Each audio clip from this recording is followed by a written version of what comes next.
With regards to Indian Ocean trade, one of the most important civilizations that we need to talk about is going to be the Malacca Sultanate. Before we even talk about them, we need to look at about them. We need to look at a map and talk about like, okay, like strategically, geographically, why are they so important? All right. So if you look at a map here, this is modern day Malaysia, right? So Malacca still exists to this day, okay? And you see here sits on the Malacca Straits or the Strait of Malacca, okay? Why is this so important? Is if we zoom out, we know on the Indian Ocean trade, a lot of people are going to want to go to China to get porcelain and silk, okay? So from India to China, okay? Well, you see, they can't really cut through this piece of land here, okay?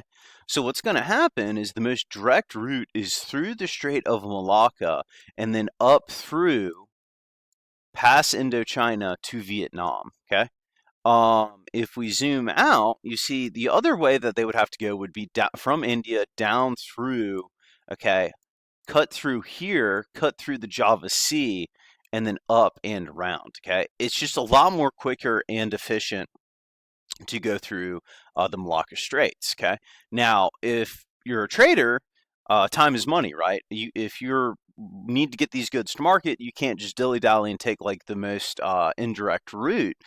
So you're going to see that's why Malacca back then is so important, and even to this day, it's really important because it's a choke point between these two regions of the world. The people who live there are going to figure that out. Okay.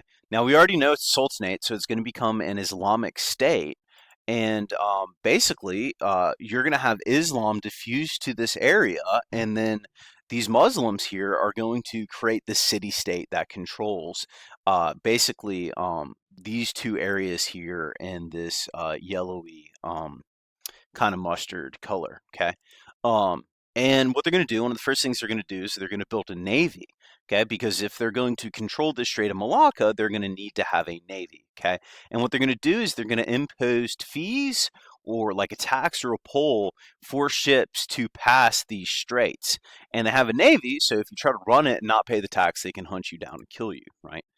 They will be ruled by a sultan who will be an autocrat. Okay, he will have political power and will be the religious leader, but he will not make religious decisions. He will give that to religious clerics. Okay, and you're going to see this is state is going to be completely based on trade and this poll tax, and they're not going to be an agricultural society at all. Okay, the only type of agriculture that you're going to have is the growing of pepper and other spices, because this is part of the Spice Islands. But you see that is commercial agriculture. Okay, they're doing that to make a profit. They're not doing that for subsistence. Okay, and this state is going to exist up till 1511 until the arrival of the Portuguese, where the Portuguese are going to take it over and make it part of their